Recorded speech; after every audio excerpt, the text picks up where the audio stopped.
Dear students, I am Mohammad Zaid from Government Postgraduate College number 1 Abbottabad.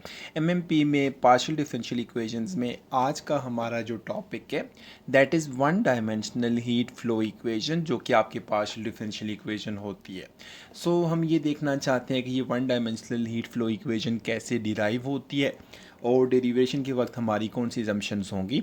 सबसे पहले one dimensional heat flow equation solve करने के लिए हम लोग एक क्यूबाइड टाइप मेटल रॉड ले लेते हैं।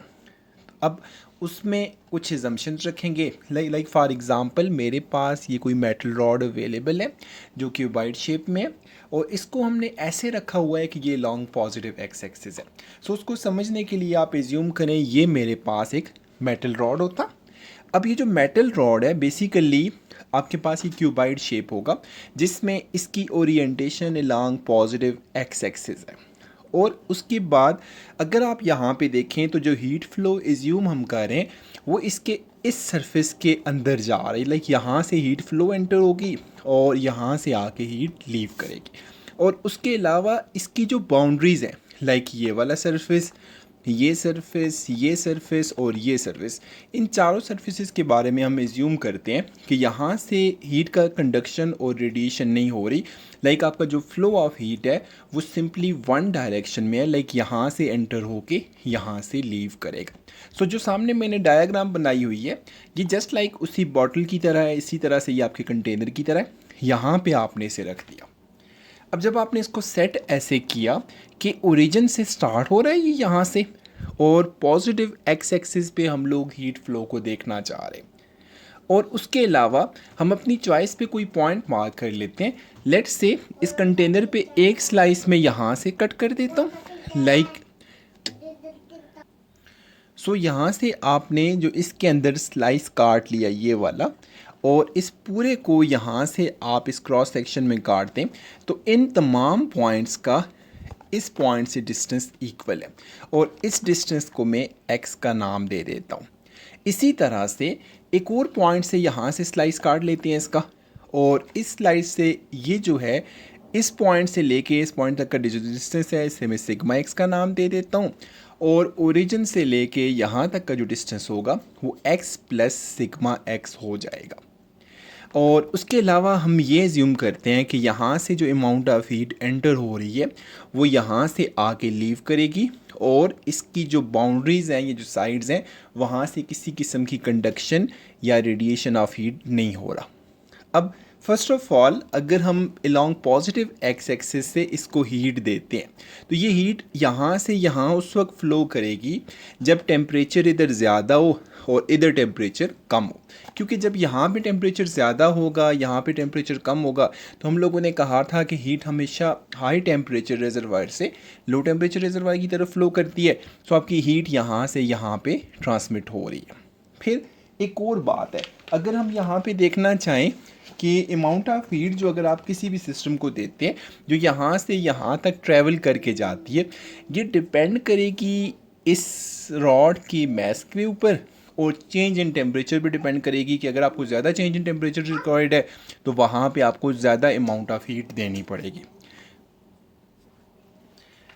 फ़र्ज़ किया मैं फंक्शन u ले लेता हूँ which is function of x and t। इसका मतलब है u of x and t आपका टेम्परेचर है, और यहाँ से अगर मैं रेट ऑफ हीट फ्लो की बात करूँ तो रेट ऑफ हीट फ्लो जो होता है ये आप लोगों ने एक इक्वेशन पढ़ी थी, delta Q equals to M C del T. उसी इक्वेशन को मैं यहाँ पे लिखना चाहता हूँ क्योंकि रेट ऑफ हीट फ्लो है, so divide by delta T हो जाता है। अब इधर आपका मैस जो होगा उसको अगर हम डेंसिटी की फॉर्म में लिखना चाहें तो मैस के लिए हम लोग लिखेंगे डेंसिटी मल्टीप्लाई बाई वॉल्यूम। सी आपका कांस्टेंट है, स्पेसिफिक हीट कैपेसिटी, और डेल्टा टी जो है यहाँ पे डेल्टा यू हो जाएगा क्योंकि टेम्परेचर के लिए मैंने यू यूज़ किया, और डिवाइडेड बाय डेल्टा टी यहाँ पे ये आ गया। और फर्दर अगर इसको मैं सॉल्व करना चाहूँ तो ये मेरे पास कुछ ऐसे बनेगा, rho times volume of the container यहाँ से लेके यहाँ तक देखें तो ये area of cross section multiply by this distance होगा। इसका मतलब है इसकी जगह में a टाइम्स सिग्मा एक्स लिख सकता हूँ into C and delta U by delta T. So ये आपके पास रेट ऑफ हीट फ्लो आ जाएगा जो यहाँ से यहाँ पे ट्रांसमिट हो रही है। अब इसी तरह से अगर हम लोग थर्मल कंडक्टिविटी के फार्मूले से रेट ऑफ हीट फ्लो को लेना चाहें तो पहला पॉइंट जो है इस पे rate of heat flow late से R1 हो जाएगा, जो दूसरा पॉइंट है वहाँ पे आपका rate of heat flow R2 हो जाएगा।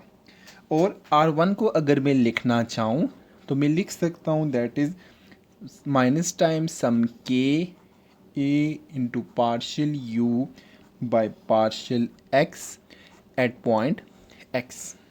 ये बेसिकली आपका वही फार्मूला था जो आपने डेल्टा के is equal to K A delta T by delta X लिया था या पर यूनिट लेंथ लिया था। थर्मल कंडक्टिविटी का फार्मूला है ये। अब अगर आप इसी फार्मूला को यहाँ पे रेट ऑफ हीट फ्लो के लिए लिखना चाहें तो ये जो R2 बनेगा आपके पास वो बन जाता है minus K A times partial you by partial X. लेकिन अब क्योंकि पॉइंट चेंज हो गया है सो ये पॉइंट आ जाएगा आपके पास x प्लस सिग्मा एक्स। तो अब अगर हम फर्दर इसको सॉल्व करना चाहें तो हमारे पास R1 माइनस R2 की वैल्यू निकालें तो R1 minus R2 becomes equal to ये बनेगा minus K A into partial you by partial x at point X. और ये वाला माइनस और ये वाला माइनस माइनस माइनस आपस में प्लस हो जाएंगे, K A partial you by partial x at point x plus sigma X हो जाएगा। और अगर मैं इस वैल्यू को अरेंज करके लिखूं तो R1 minus R2 equals to इसमें से आपके पास के ए कॉमन आ जाएगा और बाकी बच जाता है यहाँ से partial you by partial x at point x plus sigma x minus partial you by partial x at point x हो जाएगा। इसको मैं इक्वेशन नंबर 2 का नाम दे देता हूँ। अब अगर आप इक्वेशन नंबर 1 को देखें वो भी आपको रेट ऑफ हीट फ्लो दे रही थी और इक्वेशन 2 को देखें तो ये भी आपको रेट ऑफ हीट फ्लो दे रही है। सो इसका मतलब ये हुआ that is also delta Q by delta T and that is also delta Q by delta T. So जब आप लोग इस इक्वेशन नंबर 1 को इक्वेशन नंबर 2 से कंपेयर करेंगे तो यहाँ पे रिजल्ट कुछ इस फॉर्म में बनता है, कंपेयरिंग इक्वेशन नंबर 1 एंड 2। सो जब हम लोग इक्वेशन नंबर 1 को इक्वेशन नंबर 2 को कंपेयर करेंगे तो इक्वेशन 1 की राइट हैंड साइड आपके पास ये थी, इक्वेशन 2 की राइट हैंड साइड ये है, ये दोनों delta q by delta T के बराबर हैं। तो ये रिजल्ट इक्वेट होके कुछ इस फॉर्म में आ जाता है। अब अगर आप इस रिजल्ट में देखें तो ये एरिया और ये एरिया सेम है, so area cancels out with area. बाकी आपके पास जो टर्म्स बच गई हैं वो rho sigma x C into partial you by partial T है। तो यहाँ से आप ऐसे करें, इधर से आप rho times sigma x and c को डिवाइड कर दें, यहाँ से भी आपने rho sigma x and c को डिवाइड कर दिया। अब sigma x cancels out with sigma x, c cancels out with c, rho cancels out with rho. So left hand side पे आपके पास क्या बचेगा, यहाँ पे ये बन जाता है आपके पास partial you by partial T equals to के डिवाइडेड बाय रो सी। और ये जो सिग्मा एक्स है मैं इसको अलहदा डिनोमिनेटर में इसके साथ लिख देता हूँ। यहाँ पे हमारे पास था partial you by partial x at point x plus sigma x minus यहाँ पे जो था वो partial you by partial x at point x है और डिवाइडेड बाय मैंने ये कहा कि सिग्मा एक्स को मैं इधर लिख लेता हूँ। अब फर्दर अगर आप ज़रा इसको देखें तो ये तो बेसिकली आपके पास डेरिवेटिव की डेफिनेशन बन रही है। तो यहाँ से मैं इसे ऐसे लिख सकता हूँ partial you by partial T equals to के divided by rho C.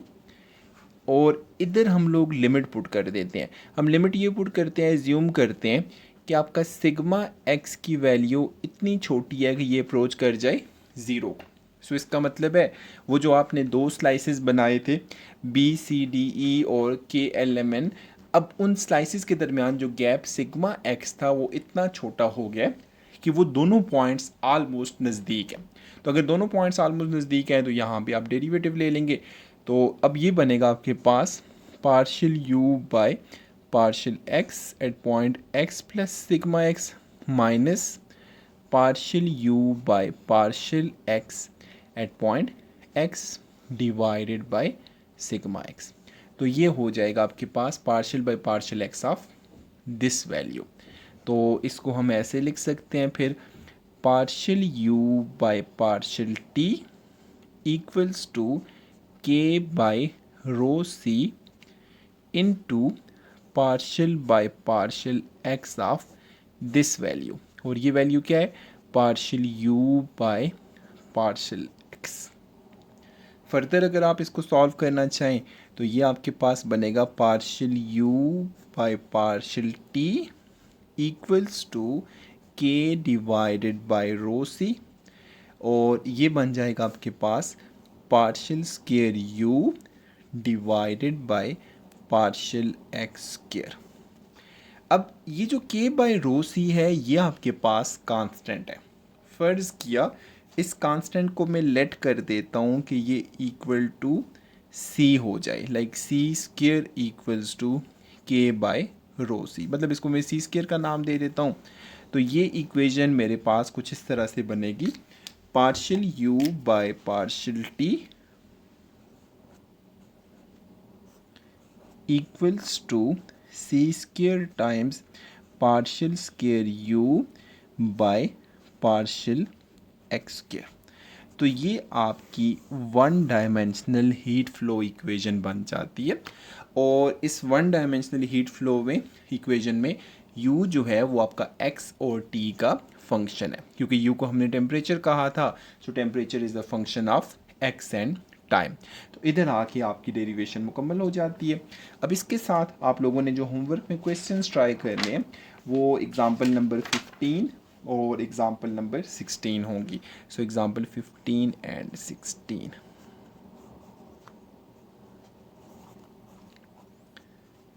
So that's it for today.